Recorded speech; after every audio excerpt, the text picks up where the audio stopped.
Okay, so I did run a progressive organic fair trade, pioneering fair trade coffee company for 30 years, and recently turned it into a worker-owned cooperative, in part so I could focus on my other passions, which are research and writing, and of course continued advocacy. The subjects that I was most interested in exploring are Jewish stories from the dusty corners of history that we really don't know much about. And surprisingly, there are many. So I investigated Jewish trade routes from Persia to France, all the way out to China and back in the 700s. The Jewish kingdom of Khazaria, now Crimea, which was established in the 8th century and survived until the Russians invaded and took it over. Sound familiar? I've investigated medieval Jewish traders in Goa, India, again in around 800, and then the era of convivencia in Spain and the subsequent Inquisition in Spain. Well, during my wide-ranging research on all these different topics, I stumbled upon the story of the small city of Kielce, Poland. Before World War II, Kielce had a population of 80,000 citizens, including 24,000 Jews, obviously all Polish citizens. After the war, only 200 Jews returned. 20 got their property back immediately from friends and neighbors who cared for them while the folks were incarcerated. And the 180 others were housed in an abandoned Jewish community building with the promise from the town that, wow, we didn't know you were coming back. We have to figure it out. The laws of restitution and return haven't been written yet, but we'll work it out. So you just stay in this old community center and we'll figure it out. Well, time went on and people became suspicious. People became afraid. The Jews became concerned. Some of them became very angry. And so there was a dynamic in the town of Kielce which did not bode well. At that point, a number of people left. One of the people who left is now 100 years old. He was a younger child at that time. He's 100 years old, lives in New Jersey, and he was one of my research sources for what happened in Kielce. So some people left because they felt the vibe in the town and they said, this isn't going to end well, so they left. But others stayed because they wanted to get their property back. They wanted to reestablish their homes. They had been born there, they'd been raised there, their grandparents were there, had been raised there as well. So it was a rough situation. In the middle of this, after a number of months, a small child named Henrik went and visited a friend of his in a small hamlet nearby and couldn't get home in time, so he stayed the night. When he got home, his father was so furious, he took the belt out and said, "Where have you been?" And Henrik said, I went in town and I went past that building where the Jews are, and a man came out and he took me and he brought me inside." And the father said, what is this? What did he do to you? And he said, I don't know. And he said, did he beat you? Yes, he did. Did he lock you up? Yes, he did. In the basement? Yes, he did. And he kept feeding this kid information, and the kid, trying to get out of being beaten by his father, just told lies. So what came out of that was a blood libel. There was a belief that because the kid repeated the father's lie, that the Jews were taking children into the basement and draining their blood to make their matzah.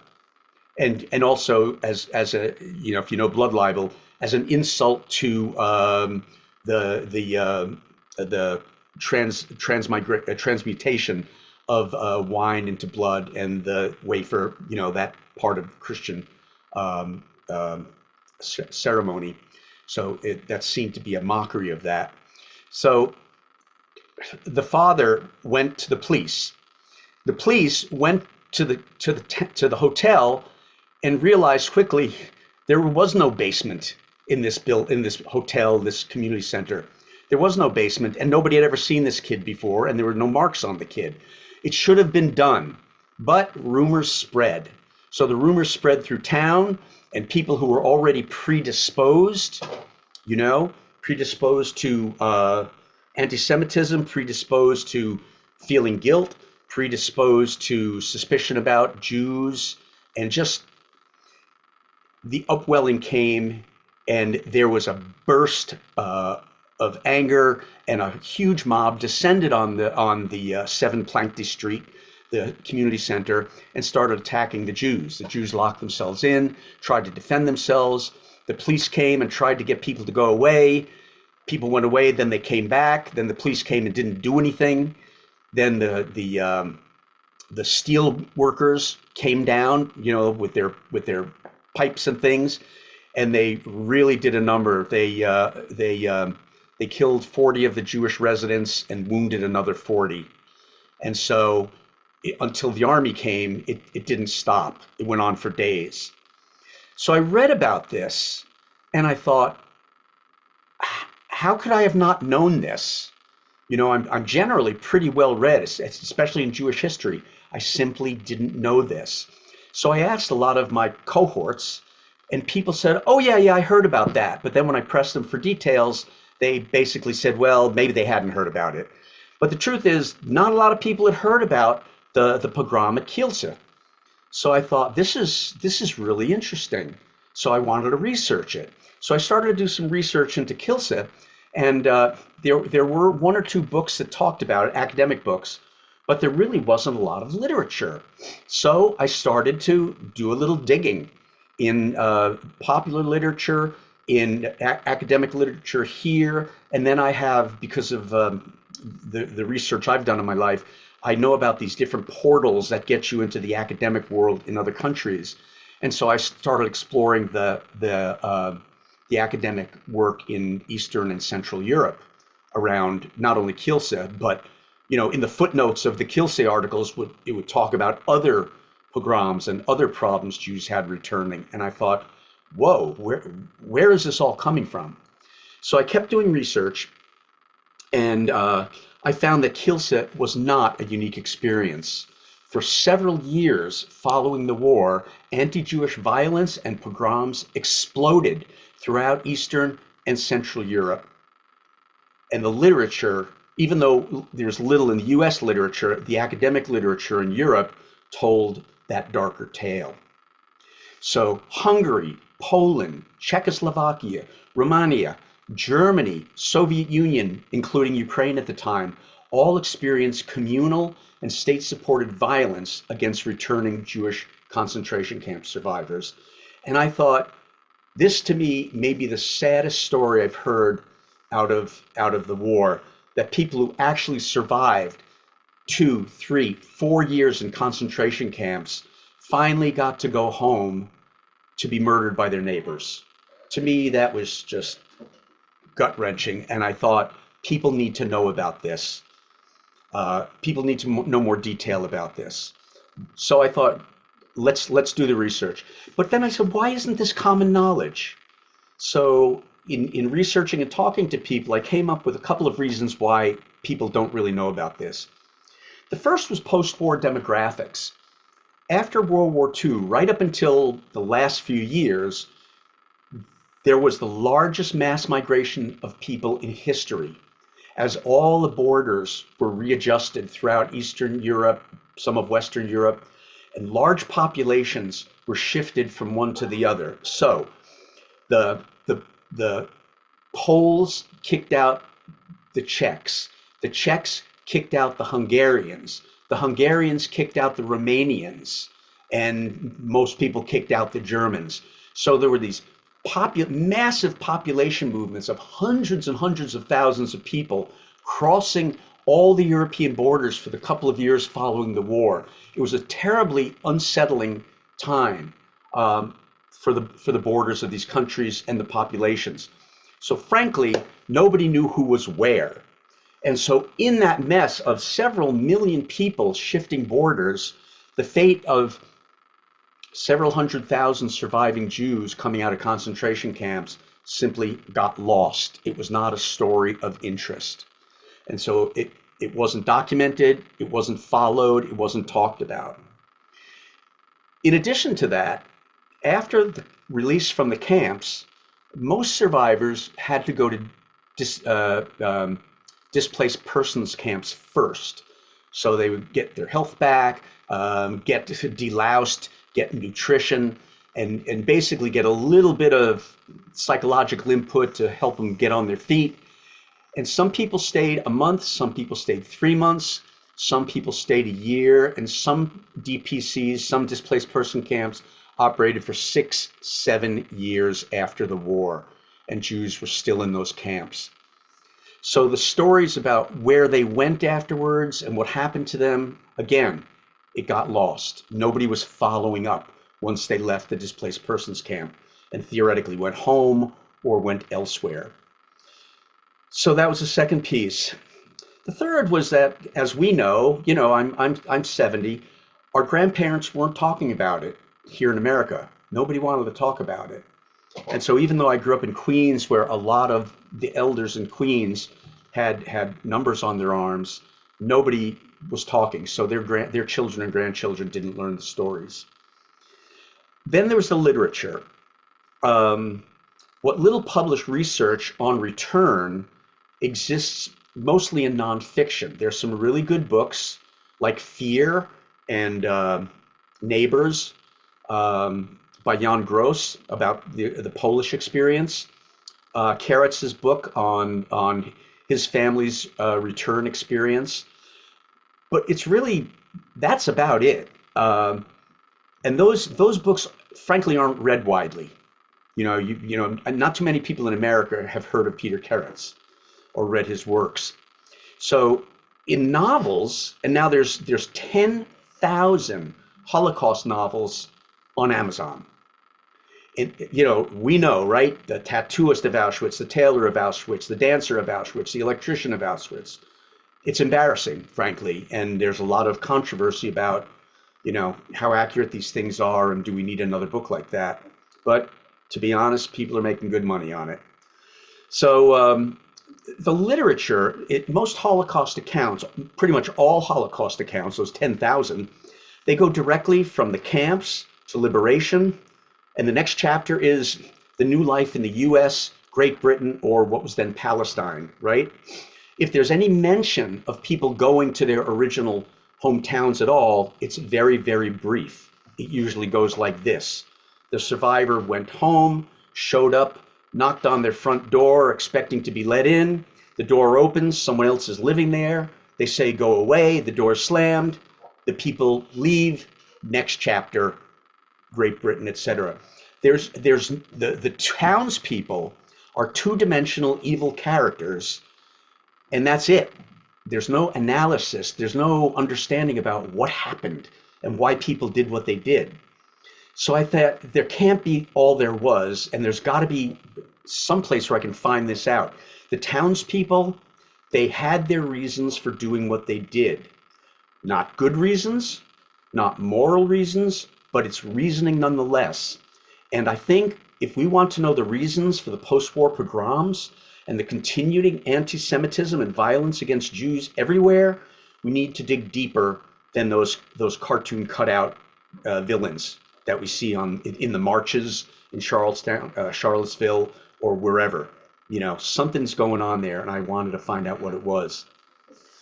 So through the research in these academic portals getting into Eastern Europe, I met about a dozen really, really interesting researchers in universities all across Eastern Europe, and they were very kind and welcoming in helping me get information on this issue. I discovered through them interviews with survivors, interviews with townspeople, officials from those towns, factory owners and factory workers, and all of this stuff, all of this information, some of it just from people's interviews with the academics, some of it, interestingly, from testimony at Soviet show trials after the war, after these pogroms happened, because the Soviets wanted to show the world that they were believers in the rule of law, and they wanted to protect the Jewish victims of the war. And so they had show trials for the perpetrators of the violence against the Jews in some of these places. What usually happened is a factory worker or two got sent to prison for 20 years, but the officials or the police or the army that were involved, they got let go. So everything that I read fortunately revealed the complex emotional, moral, and economic interactions and dynamics between the Jewish survivors and the townspeople, their former neighbors. Now, many of these incidents and much of the dialogue in my novel, Finding Home, Hungary 1945, come from this historical record and then supplemented with my own interviews with survivors and some of the townspeople, both in the US, Hungary, and in Poland. Finding Home is a fictional quilt that brings these little-known stories to life and explores the nightmare that continued beyond the gates of the camp. So, by the way, nobody showed you what the book looks like, so I'm going to show you the cover. Okay, there you go. Pretty clear. Okay, piano. Our main character is a young pianist. Broken glass, painted with a Jewish star. And there we go. By the way, I want to say up front, I have always donated all the royalties from Finding Home to Blue Card, which is a Holocaust survivor support network, nonprofit foundation. So I do not make money off people's stories or off their misery. I did the same thing at Dean's Beans when I wrote Java Trekker, a book about globalization and the issues in coffee villages. I took all the royalties from that and gave them to our development projects in the 10 coffee countries we were working in. I really don't believe in making money off misery. So you can knock out about half those books on Amazon, because I think that's what they're doing. In some places they call it poverty porn, and you could call it, World War II porn. Anyway, so I constructed a novel because, why did I do that? Because I know from my own experience that nonfiction books that tell these stories, there's two dynamics at play. One is the only people who buy them are people who are already predisposed to what you're going to say, right? That's why we pick up a book by someone we know and respect, because we want to hear what they have to say. How many of us pick up a book from someone who has a very different point of view? It's rare. So that's the nonfiction world. So I thought, okay, but in the fiction world, if you tell a good story with good characters and good character arcs and a good plot, then anybody will pick it up and read it. And through that vehicle, you can get them this information. And these days, historical fiction, nobody can get away with making stuff up. There's too many people on the internet who call you on it. So historical fiction is all about good research, sound research. So I felt that historical fiction would be a really good way for me to get these stories out. And as I say, most of the stories, most of the characters, most of the stories, and even a lot of the dialogue comes from the historical record. I just pulled it together in a fictional place and put it in one fictional place rather than told the stories from all over Europe. So in the novel, 18-year-old pianist Eva Fleiss, Baker Yosel, and 4 other surviving Jews returned to their hometown of Laszlo, Hungary. They struggle to find a home in a place where home and family no longer exist. They try to reconcile the war, the camps, and their treatment by their neighbors with their faith and identity both as Jews and Hungarian citizens, and that's important. While the mayor and the townspeople, who had grabbed all the Jewish homes and businesses, which were classified as abandoned Jewish properties, often before the deportation trains even left the station, they had to face their roles as perpetrators, enablers, and bystanders in the destruction of centuries-old Jewish communities. The war had ended, but prejudice and hatred had not surrendered. Yet, there was hope. The still small voice expressed in my novel through Eva's music was never silenced. So the themes I explore in Finding Home within this context of trying to return are the othering of marginalized and outcast populations, bystanding and enabling of communal violence, denial of responsibility, intergenerational transmission of prejudice and anti-Semitism, the erasure and manipulation of memory by the state and political actors, different ways people deal with trauma, obviously very important from our point of view after the war, and the power of music to transcend or promote hatred. So I'm sure that you'll recognize that all of these themes are relevant today, and that's why I made sure they were all included in the book. So what I'd like to do is do some readings that will illustrate some of the themes. I'm not going to read the most, how shall I say, the most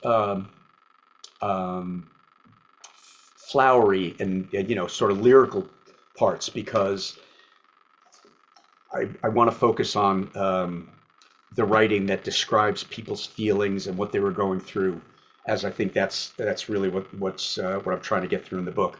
However, it has been noted that the writing is very good. So let's get started.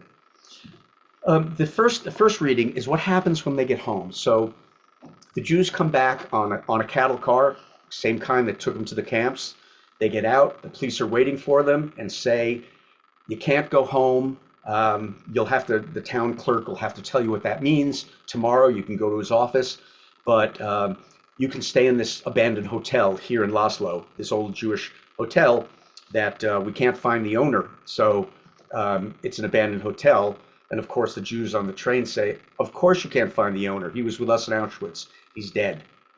So the police get very riled up and they say, just go to the hotel. We'll deal with you tomorrow. So in the next day, Ava walks back to her house before the meeting with the town clerk. She walks back to her house, sees the tree in bloom, the jasmine tree in bloom in her yard. Everything looks normal. She's hoping that Mira, her housekeeper, will be opening the door for her. She knocks on the door. The door jerked open. Ava saw her mother standing before her, wearing her favorite pinstripe dress, the one she had worn to Ava's last recital. She wore the gold and pearl necklace she had promised to give Ava one day when she performed in Budapest. But Ava's mother was dead. Ava's vision blurred. Her heart beat painfully hard and fast. She grabbed for a rational thought, but her mind and body stood frozen in place. The phantom eyed her coldly. Can I help you? Ava tried to speak, but nothing would pass through her suddenly swollen throat. She motioned towards the necklace. Mother? We don't give to beggars, and there's no work here. The curt comment snapped Ava from her strange vision. A vaguely familiar, squat woman confronted her. She was wearing Ava's mother's clothes and jewelry. The woman began to close the door, a dismissive look on her pinched face. Words burst from Ava's mouth. I am Ava Fleiss. I live here. The woman stopped with the door half closed, hesitated, and opened it again. She squinted at Ava, and her face paled. You can't be Ava Fleiss. That girl is dead. All the Jews of Laszlo are dead.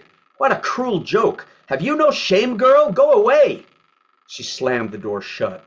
No, this is my house. I'm Ava. Ava screamed as she pounded on the door. I'm home. You must believe me, please. They took me away, but I came back.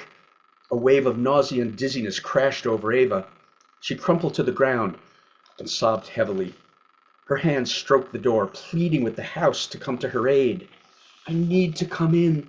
I need to play my piano, to go to the academy. I need to be home. The door opened again, and the woman stared down at Ava with a face contorted by consternation and anger. She exhaled sharply. I don't know what to say to you. The war has changed everything. This is my house now. My husband, the mayor, bought it when your family left. We have the deed. There's nothing I can do for you. I'm very, very sorry. The door closed firmly and did not open again.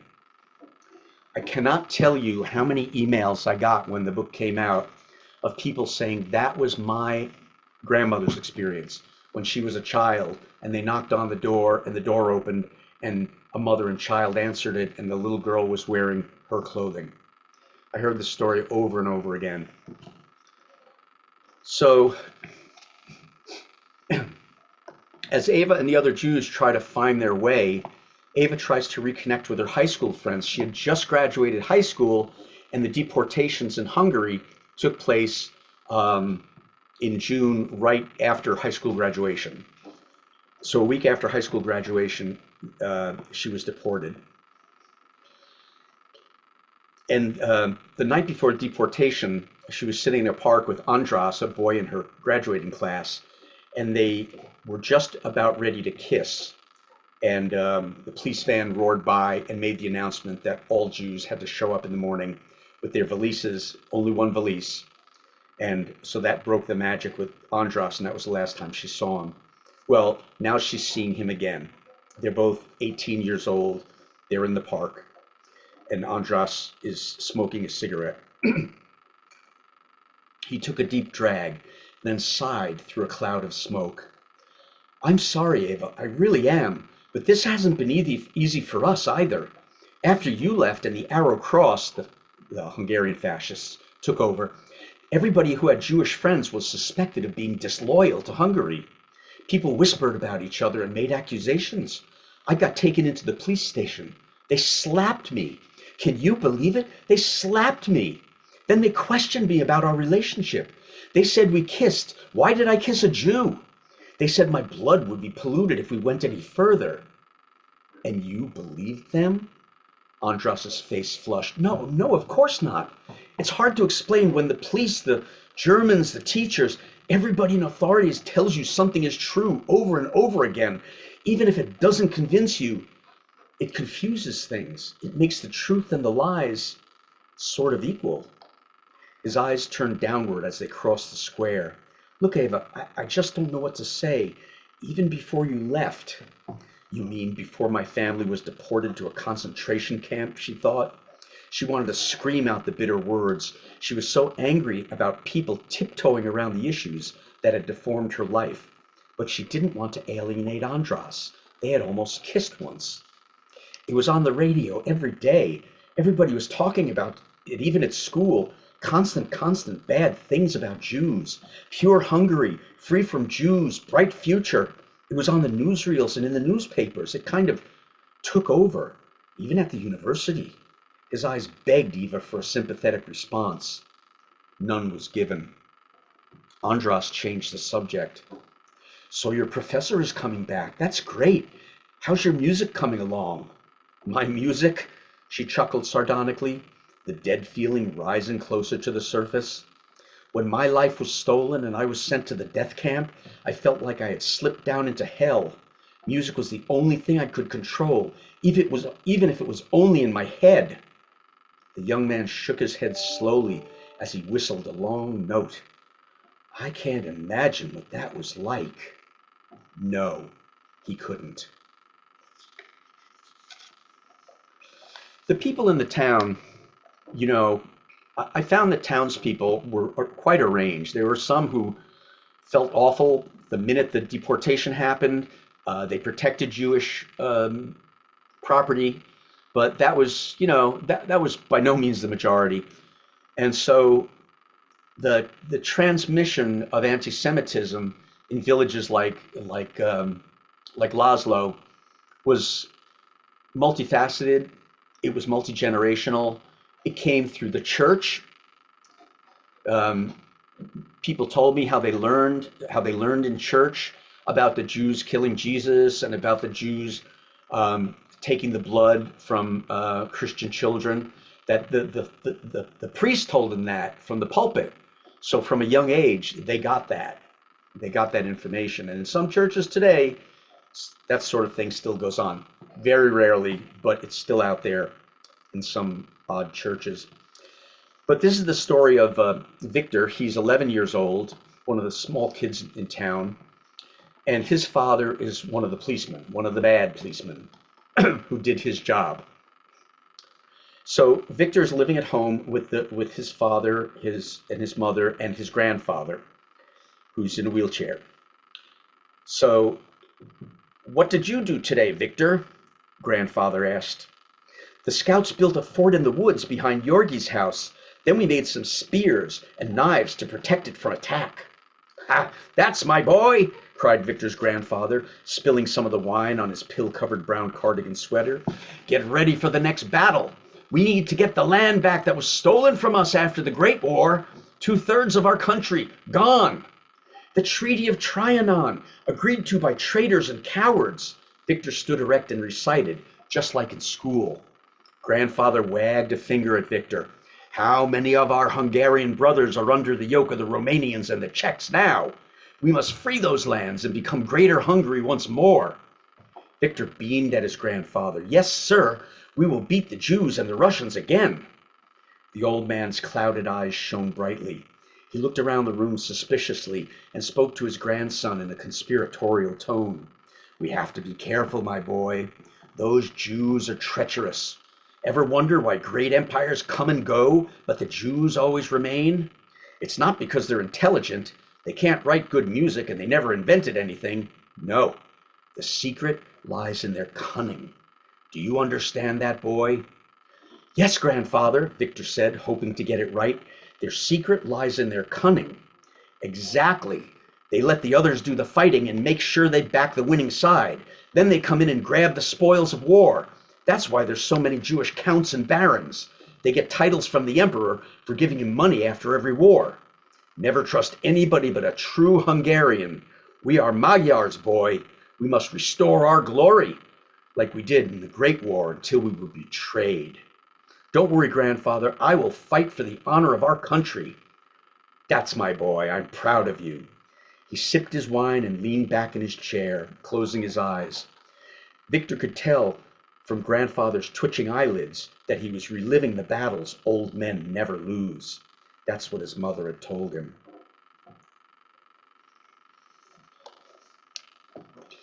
In the business community, which frankly, business runs things, right? There's nothing you can do that isn't touched by business. So until business changes its fundamental operating principles, nothing changes. And that's what happens during the war. So when the Jews came back to Laszlo, and of course to everywhere else in Eastern Europe, the businessmen had to look at that and say, wow, many of us got our businesses because we worked for our Jewish owners and they were taken away. And the last thing they did was give us the deed or sign over the stock to us, give us the combination to the safe and say, look, you're my number one man. Take care of this until I return. Because a lot of the Jews in Hungary thought that they were going to labor camps because they had been to labor camps all throughout the war. The deportations in Hungary did not happen until May of 1944. So at that point, the war was almost over. Russian troops were already inside Hungary's borders, and the Jews Hungarian Jews had survived the war, and we'll talk about that in a minute. But so they had a sense that the people that worked with them were trustworthy. So they turned over their shares, they turned over their businesses, most of them to their employees. And then when they came back, the employees had a choice to make. They could turn around and give them back the businesses, but many of them liked what they got. They inherited, building superintendents inherited entire buildings. Now they're owners of buildings. Clerks at the grocery store or clerks at the furniture store became owners and took over the businesses. And since they didn't have to pay any of the Jewish invoices that were on the books, their businesses flourished during that period when the Jews were away.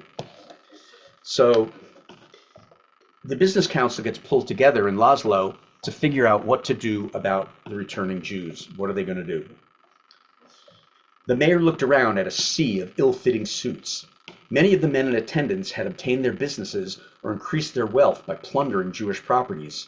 A new middle class had been created overnight by the state, a safety valve to head off unrest and another worker revolution. Give the working class more businesses and income, and they will be quiet. Give the poor land to farm, and they will be too busy to revolt. The state had made the Jews a social experiment, the outlet for people's anger, feelings of unjust treatment, even for their raw greed. The mayor knew there were not enough Jews left to right all these wrongs. He was also aware he was seeking justice in the face of indifference and hostility. As we know, the few Jews who survived the war have returned to Laszlo. They are in a sorry state, having lost their families and their property. This is a terrible legacy for Hungarian citizens who've been part of our community for centuries. The mayor felt the ripple of self-consciousness in the room and hastened to add, I'm not here to blame anybody. There's enough of that to go around, but to figure out how we as a business community want to deal with this situation. Moore, who had taken over Weiss's furniture store, cut into the mayor's words. Sure, something should be done, but we shouldn't move too fast. We need to let things settle down and give our people time to adjust. Isfan, the coffeehouse owner, raised his hand. I couldn't agree with you more, Mr. Mayor. I think we need to do something soon. I hear so much talk around the coffeehouse. My patrons have mixed feelings about the return of the Jews. We need to make a positive statement and give the town some guidance on the way forward. Andor, the banker, tapped the table with his pen and spoke. Let's get more specific, gentlemen. Mr. Mayor, what sort of things are you thinking about? Ferenc looked around the room for a moment, trying to gauge how his suggestions would be received. Well, first we could consider bringing in more Jews from other areas of Hungary to try and restore a small, vibrant Jewish community again. I've recently heard from the mayor of Ashdod, which had 230 Jews before the war and now has 21. Munkas had 18,000. Veszprém had around 1,000. Only a handful have returned to each. The list goes on. Maybe consolidating some of these populations here might reinvigorate our Jewish community. He had received several requests from other towns, hoping to get rid of their returned Jews, to avoid the property issues, to finish what the Germans had started. They were all dealing with the same issues as Laszlo. A man in the back of the room spoke. Can't we put them together somewhere else? Maybe a reservation like the Americans did with their Indians? They never had to give back any land to the Indians, did they? That way they can be with their kind and we can be with ours. The mayor realized how much these men feared losing the properties and position they had acquired. Personal gain mixed with long-held negative attitudes made a heady brew, one that would not be overcome easily. Maybe a less direct approach would be more acceptable. So that's one idea. The second is compensation. Obviously, there aren't enough Jews to receive the fair market value for all the businesses and property taken in their absence. Perhaps a general fund could be created to support those who've returned. The banker's hand shot up. That's an admirable suggestion, Mr. Mayor. But what about our wounded veterans, the widows, the orphans? What about the business owners whose properties are now being confiscated by the Russians as war reparations? I think there'll be trouble if we put the Jews ahead of other deserving citizens. And I'm sure there are many good-hearted liberal citizens of Laszlo who feel the same as you do, Mr. Mayor, Moore broke in. That should be a personal choice, not something forced on us by the government. You let the Jews push too hard for compensation, property return, or other special treatment, and who knows, it could even lead to violence. A man from the back of the room shouted, That's one way to end the Jewish problem. Scattered laughter and clapping followed. Moore turned and pointed a finger at the mayor. Why are you so interested in this, Mr. Mayor? The war's over. The Germans did what our laws failed to do, limit Jewish influence. Well, that's done. We need to move on. The mayor lanced Moore with a sharp look. Why? Because I oversaw the destruction of a centuries-old peaceful and prosperous part of our community, Moore. That is not what I want to be remembered for. He thought of Ava and her father. He couldn't even get his own wife to agree to return the house. How could he convince these men who had covered their sins with a thin legal veneer? He tried to calm himself, but his words carried a knife's edge. And I'm sure there are people in this room who don't want to be remembered as the vultures who pick the bones of their deceased friends and neighbors. We need to take a modicum of responsibility here. The room went cold with shock. Moore opened and closed his mouth several times, but ultimately said nothing. Ferenc had known Moore since childhood. He had never heard the man utter hateful words about Jews. not until Moore got the chance to grab Weiss's furniture store. The room was full of decent, ordinary men. He wondered how such bloodless, disdainful things could spill from their lips. When did all their Jewish friends and neighbors, business partners, customers, become less than human, not worthy of respect? How did extremist marginal notions that seem so ridiculous to educated people become common parlance? It should have ended with the war, but it didn't.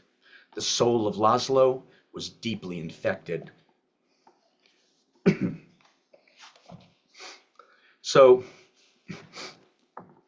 Ava ultimately leaves Laszlo after another bout of violence because she wants to go to the Franz Liszt Academy, which she had been accepted to before the deportation. And though she goes there to try to reestablish that she has a right to go. So while she's there, she tries to look for her professor's sister, her music professor, who she finds out was murdered. And she wants to go find her sister and give her the news. She has an address and ultimately figures out a way to find the sister through the help of a street ruffian, black marketeer named Yeno. Yeno and Ava entered the stairwell and began to climb. Yeno gave a casual assessment of the refugees who lived in the building. So many people forced into so few apartments there in the ghetto in Budapest. Old rabbis shared rooms with young women. Doctors lived with janitors. There was too much trauma and dislocation for social class to resurface yet. Ava was moved by the stories Yeno told of people recreating the families they lost by living with older survivors and orphaned children. Could a real household be an accidental collection of people, the residue of destroyed families? The ghetto did seem to be filled with people thrown together with no place to go, people who had a sense of belonging because they desperately wanted to belong somewhere. Her family was gone. Her eyes moistened as she wondered what a new family might look like. So Eva finally meets Anna, the sister, and Anna takes her under her wing. And Anna was in the theater in Budapest with the Jewish theater and wants to reestablish the Jewish theater now that the war's over. So they take a walk down the street to visit the old theater, which is right next to the largest synagogue in Budapest, which is where Eichmann, who was in charge of the deportation in Hungary, came to Hungary and set up his office on the second floor of the largest synagogue in Budapest. So they're walking down the street towards the synagogue. They both turned at the sound of music in the street. A block away, 3 musicians played an accordion, a violin, and a clarinet, and entertained a small crowd. Anna began to hum and smile. That's an old Yiddish tune, De Mezinkje euch gegeben. It means, my youngest daughter is getting married. The crowd clapped along with the quick tempo and laughed at the singer's Yiddish lyrics. Heche, besser, der Rod macht Gesser, Groß hat mit Gott gemacht, Glück hat mir gebracht, je Kinder ganze Nacht, dem sind ja euch gegeben, dem sind ja euch gegeben. By the way, I sang it at my youngest daughter's wedding, which was in Slovenia and nobody understood. Higher, better, the circle's getting bigger. God has made me great tonight. He has brought me happiness. Rejoice, my children, all night long. My youngest daughter's getting married. My youngest daughter's getting married. As they returned to Anna's apartment, they could hear the band playing Rivkila, a Yiddish tango. They looked back to see couples performing the elegant, slow movement in the street. Anna sighed. Jews and hope. I'll stop there because I don't want to give away the ending. And I'm sure you're all going to be interested in getting the book and supporting Blue Card through the royalties. So I do want to make one more a final comment and then one observation before we then can turn to questions.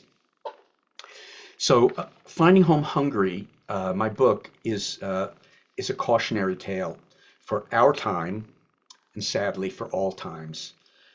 At the same time, it reminds us to persevere and find joy through the healing power of music, faith, and our Jewish community.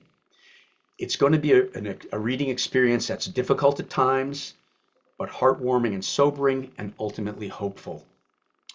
I want to thank the Haberman Institute and all of you for the opportunity to share my work and the research with you tonight. And I'd love to move to questions. I hope you have many of them, and if not, I've got plenty to share. So thanks again, and let's hear what you have to say.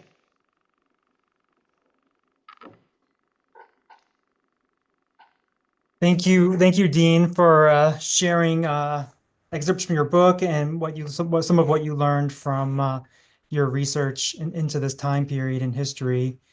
Um, for those of you with questions, feel free to send more in now, and we'll get started with the Q&A portion.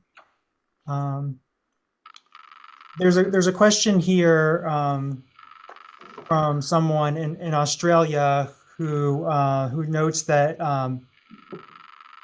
that they were seen with suspicion even by their own their own Jewish community when they returned or when they moved there, and they were given low paying jobs and such, and she was wondering if this was true in Europe, or maybe you can elaborate on was there employment for the Jews there? You know, it's so different everywhere you went. The worst case was actually Romania. In Romania, Jews were treated so badly. They were beaten in the streets, they were stripped naked and had to live in the streets naked. It got so bad that there was a famine among Jews after the war, and there was a special train was created to go from Romania, which borders Hungary, through Hungary to Budapest to bring these starving, totally decrepit Jews out. It was called the famine flight. Another little piece of history I uncovered. So that was Romania. There were no jobs. In the situation in Poland was, you know, first off, as you could tell by the numbers, like Kielce, only 200 Jews returned. So there weren't a lot of Jews to give jobs to. And then after these pogroms happened in several places, the Jews that did return fled.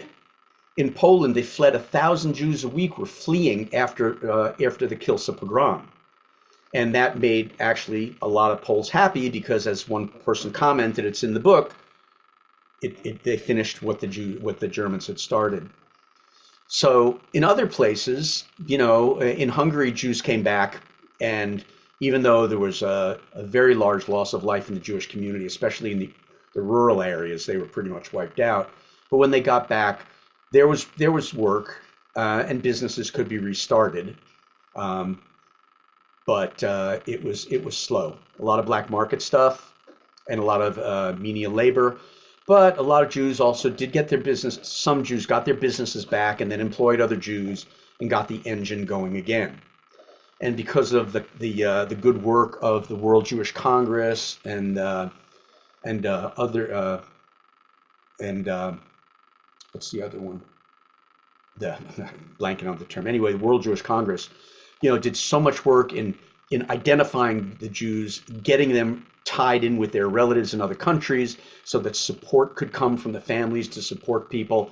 So it was a really mixed bag, and I don't want to downplay anybody's one experience, but it was so varied across Europe that it's hard to generalize.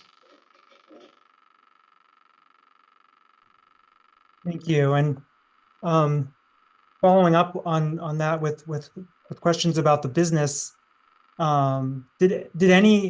did any of the businesses that you know of, did any of them, are some of them still around today, whether they were given back to the Jewish owner or kept by the Hungarians or others who took them over? Are they still around today, or became larger corporations?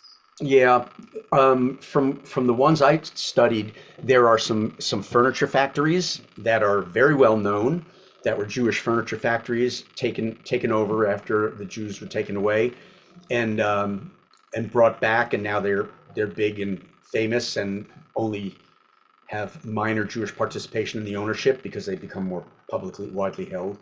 Um, but I the big companies were, in all these countries were German and Polish. They weren't Jewish, you know.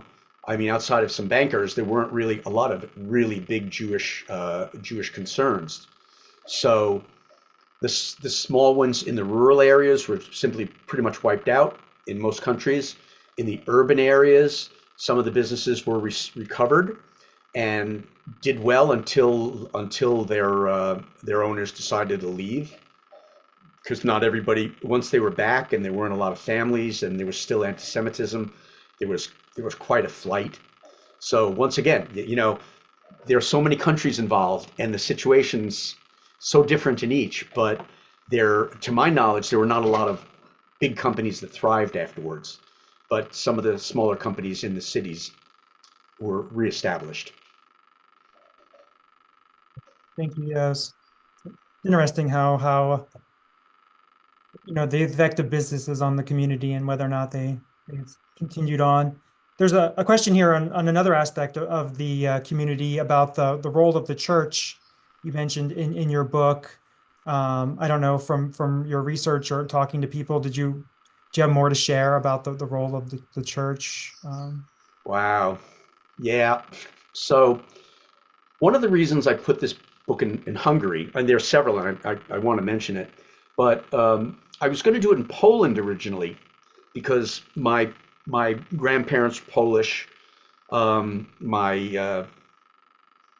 wife's family is Polish. They're Polish Catholic, and her parents lived with us. But the more I read and the more I discovered about what was going on in Poland, and I tried to talk to my father-in-law about it, his response was, "Oh, no, no, no, no, no, no, we help the Jews." It's like, yeah, well, that's not what I found out. I mean, granted, some did. God bless. They're among the righteous, but you know, most people, for fear or hatred or whatever, stayed away or turned people in. It's the rare person that hid Jews for the war. And my father-in-law was furious at me for that, and he just said, "No, no, that's not true." He was in complete denial, and I thought, you know what? I got to live with this. I got to live with my father in the house. I got to live with my wife. I'm going to change it and put it in some other country. And then I started looking around, and when I realized the situation of Hungarians was so distinct from the other Eastern European countries, Central and Eastern European countries, that I thought, wow, actually, this has more to tell us than the experience of German and Polish Jews. So I want to do Hungary because, like I said, Hungarian Jews, they lived a rough but relatively normal life until late in the war, and the only reason that they got deported was uh, Prime Minister Horthy, whose history says is either anti-Semitic or friendly with Jews, depends on who you read.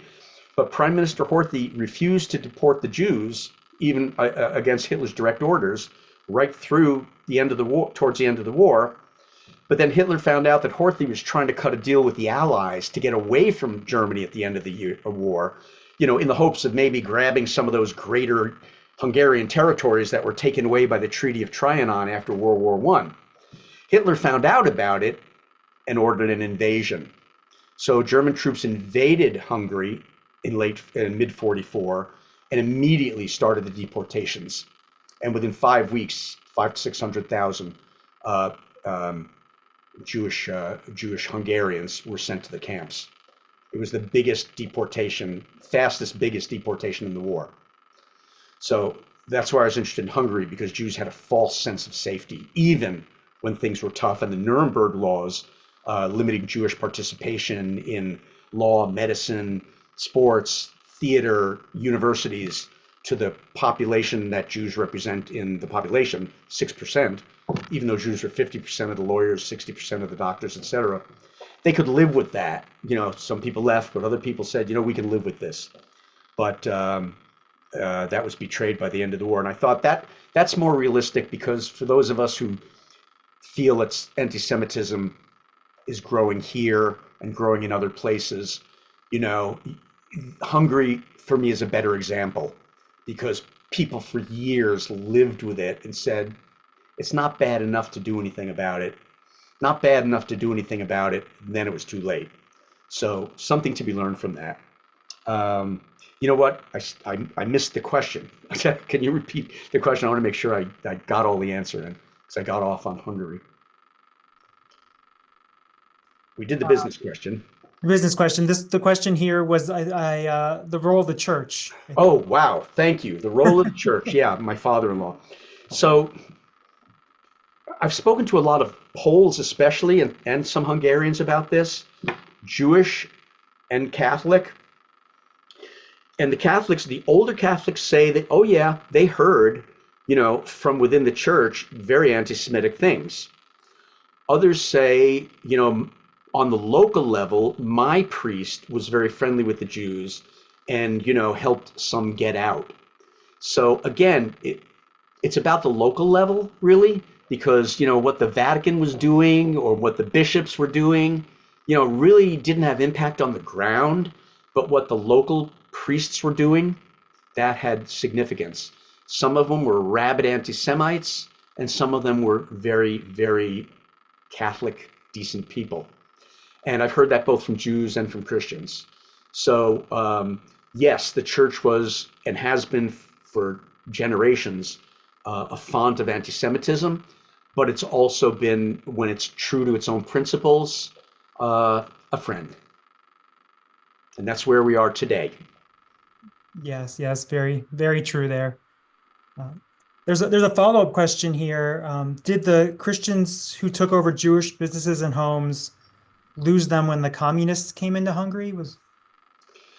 When the communists came into Hungary, they didn't take the Jewish properties back and give them to the Jews.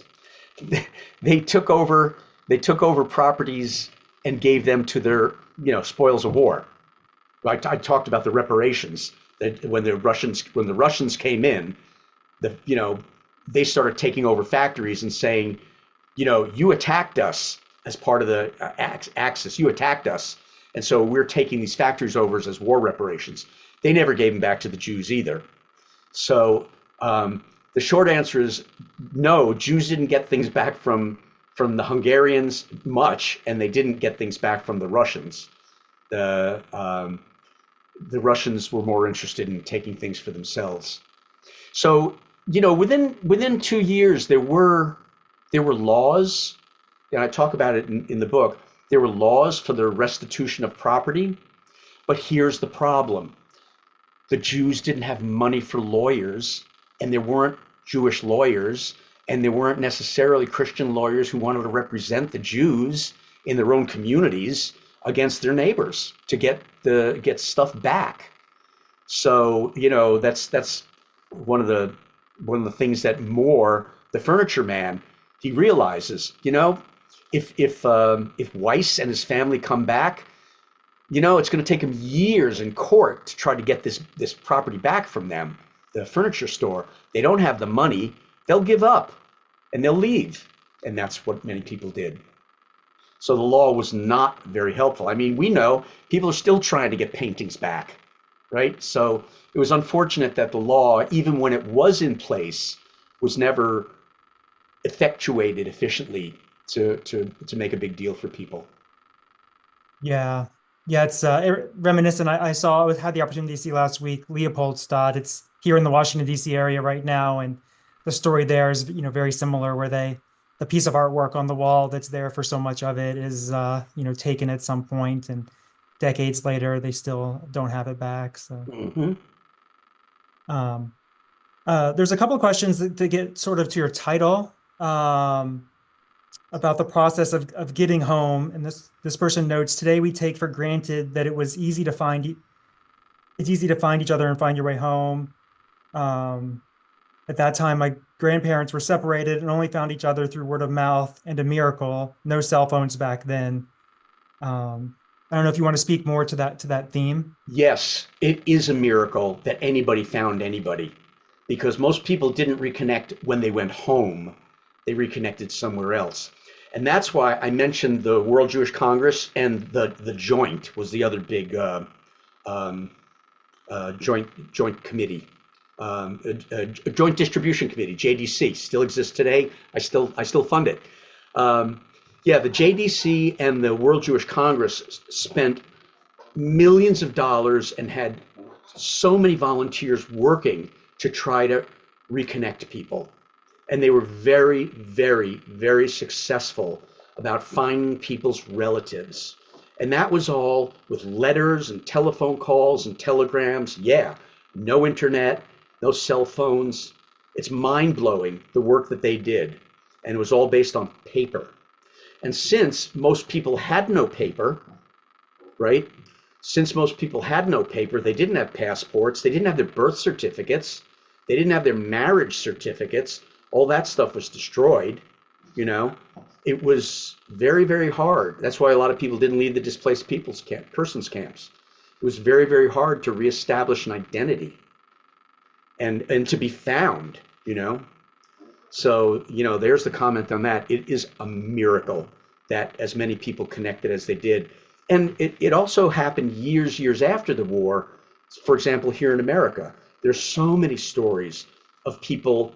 I was just talking to someone a few months ago who told me that his uncle got a call in Rhode Island. His uncle got a call, and it was from a woman who was his cousin back in Poland during the war. This is a couple of years ago. He told me this story recently, though.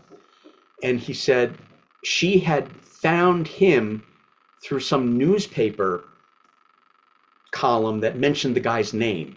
And that's how random it was. But she took the time and finally found him and reconnected with him. So it blows my mind how people really, if they wanted to connect, they had an opportunity to try and somebody with some resources to help. So that's really all I can say about that. There are a lot of really heartwarming stories, but they're also outweighed by the stories of the people who could never connect because people didn't come home. Yeah. Yeah. And I imagine, even with the technology we have today with DNA and such, it would be a whole different story in terms of being able to reconnect. Well, I mean, think of the orphans in Ukraine that got taken into Russia. Think of the children who were separated at our southern border, when Trump was president the last time, and there's still a couple hundred of them that haven't been reconnected because they didn't know the kids were too young to know who they were and what town they lived in, you know. Yeah. And there are a hell of a lot of orphans after World War II, and that was their situation too. So, of course, there were the orphan trains, and there were um, uh, uh, other buses and trains going to England and Belgium and places, but that was to take Jews and Jewish orphans and try to find homes for them. So most of them kind of didn't reconnect. Yeah. And then like in your research, were there people who then, and I don't, you don't have to say what's in your book. I have, I haven't had the opportunity to read it myself, but I look forward to, but who ended up finding home in the town they returned to versus people who ended up, moving to Israel or the US or another country. Yeah, well, particularly the big cities, people that went back to their small towns, the shtetls were gone. I mean, that it's in the book too. Those populations were simply gone.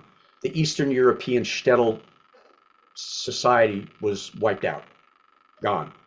So there was, I have one young Hasidic Jewish man, the lone survivor, and he goes back to his shtetl and it's totally burned out, and he has to figure out what to do.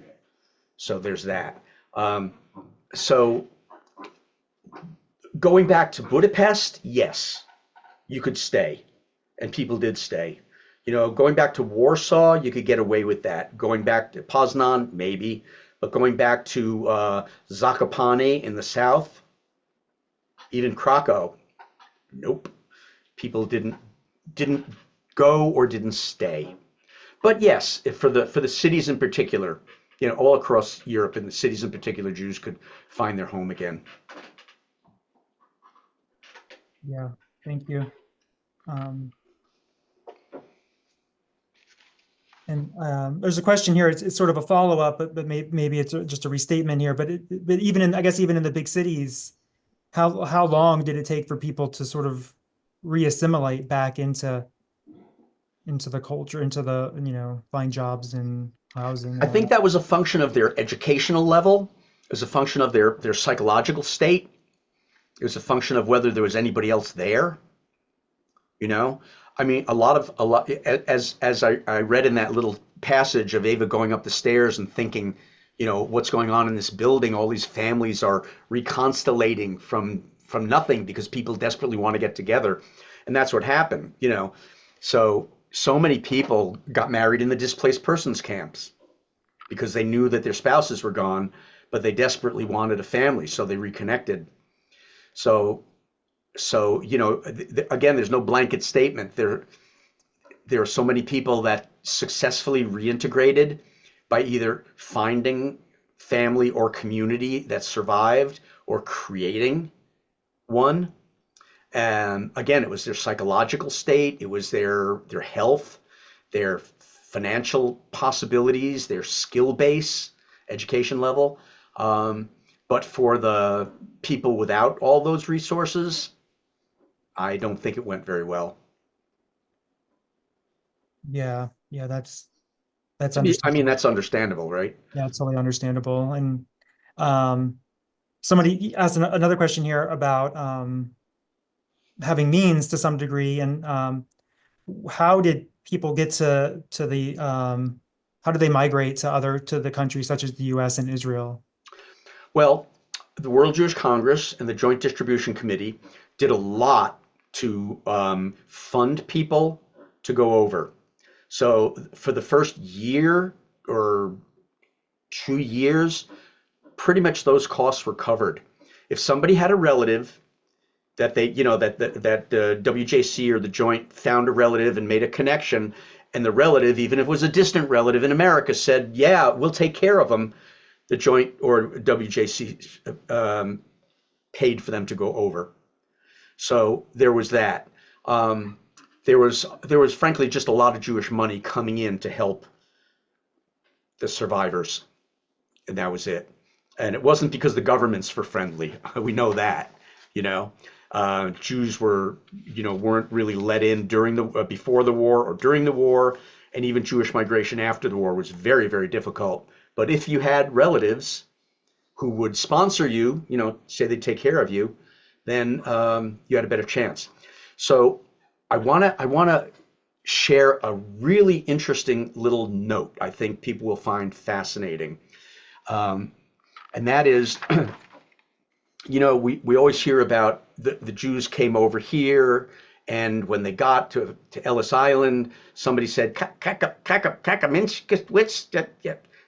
your name is Clark, and they all had their names changed to Ellis Island. Well, a very interesting bit of research was done on that, and it said that that's actually more folk tale than true. What happened was Jews got here, and when you got to Ellis Island, there were 5 or 6 lines, and you went into the line where someone spoke your language. They had Yiddish speaking customs people there bringing people in. That's how my grandparents came through. They stood in front of a Yiddish speaker. They only spoke Yiddish. And then their name was Gordenzi and Gardenia, and they kept those names. But what happened is, as they tried to integrate into American society, they came up against anti-Semitism and prejudice. And so if you had a name like Goldberg or something like Kokorevich or Kaklewitz, kids would make fun of the kid's name. The parent goes to get a job and they go, what is this name? Is that a Jewish name? Okay, sorry, we don't have a job for you anymore. So what a lot of people did was they went before the courts and changed their names to become more Christian sounding. And that happened. Someone reviewed 50,000 name change records in the United States, and they hardly any of them came out of Ellis Island. They came through the court system. And one very funny story is somebody named Goldberg went up to the court in New York and had a name change application, and the judge said, "Why do you want to change your name?" He said, because it sounds too Jewish, and I'm afraid my children won't be able to get a good job. And the judge, whose name was Goldberg, said denied. So just at least there's a little humor in that episode. Yeah, yeah, definitely. And my last name is that same category. Silverman was Sandansky or something more difficult to pronounce than that. And my family changed it. Like many, I think most people with the last name Silverman, it became a Jewish name, but it's Eastern European before that. And also just another thing I heard recently that sort of what you said is reminiscent of how things today, stories recycle themselves. I've heard that recent research is showing that Jewish last names are being denied jobs since October 7th. Um, I that's become an issue, like a major issue. Well, I'll throw another one on top of that pile. So, Finding Home won the international screen book to screen competition as the best historical fiction of 2023 last year when it came out. So I went to a writers conference, and there were a number of agents there who represented book to screen. So I thought this book should be a 6 to 8 part Netflix series, especially since it covers something nobody's looked at. So I was talking to a couple of agents, and one of them said, "Nah, I don't think so. Nobody's doing World War II anymore." And I was like, "There's 6 World War II Netflix series on right now. So what is that about?" Then I spoke to another agent, and I said, "What do you think?" And he goes, "They're not making that kind of book right now." And I said, "Because it's Jewish?" And he looked around and he said, "Yes." This was just last year. And he said, "Yeah, we can't put up Jewish intellectual property right now. It just doesn't go over." And it really blew my mind. So, yep, that's true. Yeah, yeah. So unfortunate to hear. Um, there's a couple of questions about Budapest. One person mentions that their family had a decent life in Budapest after the war by hiding their Jewish identity and didn't tell their children the real identity until they were grown. And whether or not you found that a common phenomena. Yes, yes. Common phenomenon. I didn't see it as much there because I didn't look for that, but I sure saw it here. Yes. Yeah. And a second question is, do you know if there's still a Jewish quarter today in Budapest? Oh yeah, yeah. I stayed in it. It's well, let's put it this way. There's a Jewish quarter there. There aren't many Jews in it. So the quarter is there, and there's a bit of the ghetto wall left, a very very small piece that's actually been rebuilt. But the old buildings are there, and I was able to visit them so that I could accurately represent the buildings and the apartments and things and the names of the streets. But there's not a large Jewish community there. I mean, there may be as many as 20,000 if that number hits me, but it's not like they're centralized in the old Jewish ghetto. They're not. Yeah. Yeah, thank you. And as our time together is closing, I want to give you the opportunity. There's one question here, but it's also just sort of an opening for you to leave us with what what Okay. what what are your most resonant thoughts? Just what struck you most about your research, um, and sort of whether this research where maybe it's taking you next, and then sort of just what you would like to leave us with this evening. Oh, well, I'll give you the good news and the bad news. Mhm. No, the research opened up a whole world of how to do research for me. And so through it, I mean, I've just uncovered so much material for the next bunch of books I'm going to be writing about these chapters in Jewish history that we don't know a lot about. I really want to bring that to light. And so I've found my portals to get that information, whether, as I say, it's in Goa or it's in Quemoy and Matsu off China, where the Jewish communities were. You know, um, it's hard to find the information. That's why we don't know about it, but it's out there. And so that's the good news, that I've got a path, and I'm going to continue doing this research and putting out these books. The bad news is that when I looked at the reasons, I thought it was really important to have the voice of the townspeople in this book. And I was I was a little nervous that people would say, "Why are you giving them a voice? Are you trying to, justify what they did?" Not at all. But I really think we need to understand it.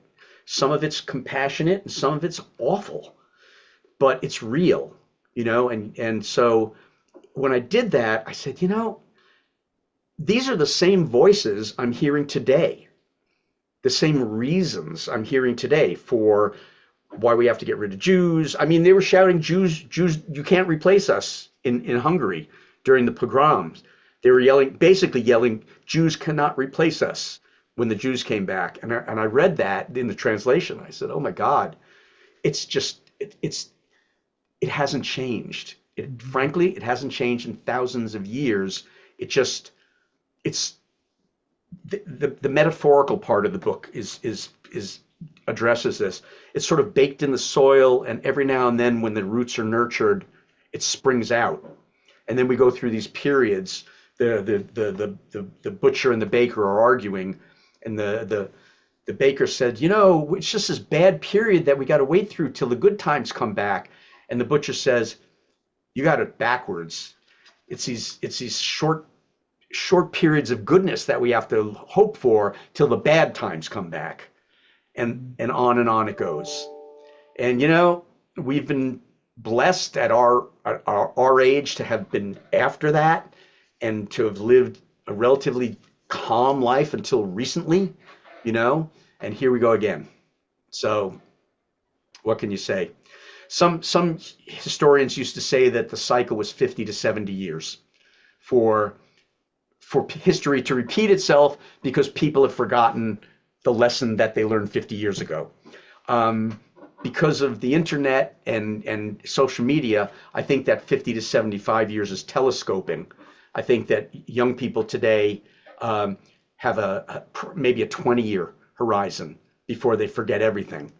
And so I think that we're just going to see this stuff bubbling up way more frequently, which is bad news. But, the devil, at least if we learn about it, we can try to take steps to do something about it. Some people will change their names. Some people will move. Some people will fight. There's our legacy.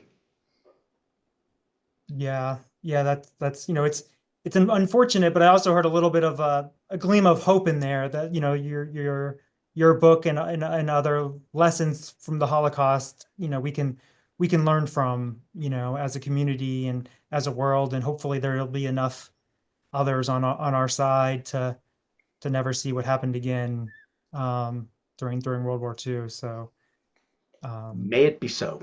yeah, exactly. And um, I want to just say thank you again for sharing with us. It's really really wonderful to hear your book, and hopefully others will pick up your book and learn from it. And there's a number of questions here. I also just want to say about your biography and being interested in your biography and probably in your business work.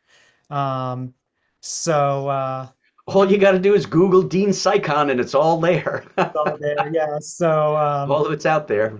yeah. Well, So let me share this because I love to do this. When I give a lot of talks at universities and business schools and schools all over here, Europe, Asia.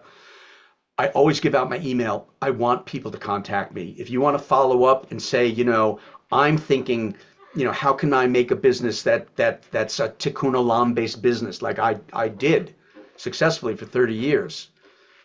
I'm happy to share. I'm happy to point people towards resources or just help people bounce ideas off. So dean@deansbeans.com. You can put it in the chat if you want to. I'm more than happy to share.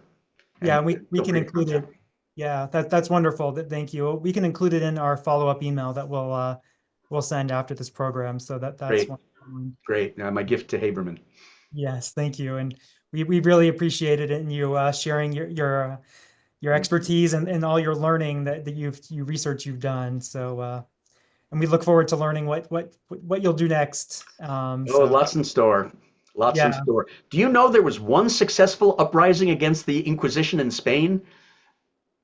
One successful uprising in its 450-year history. And I'm going to write about it. Oh, Another one of these moments, but it's a positive moment. It held back the darkness for a while. yeah, that's nice to hear. So we're yeah, looking forward to learning more about that one in the future. So thank Great. you. And thank you all out there for Thanks, joining Matt. us. Yep. Thanks, everybody. Thanks for hanging out. This is beautiful for me. Thank you.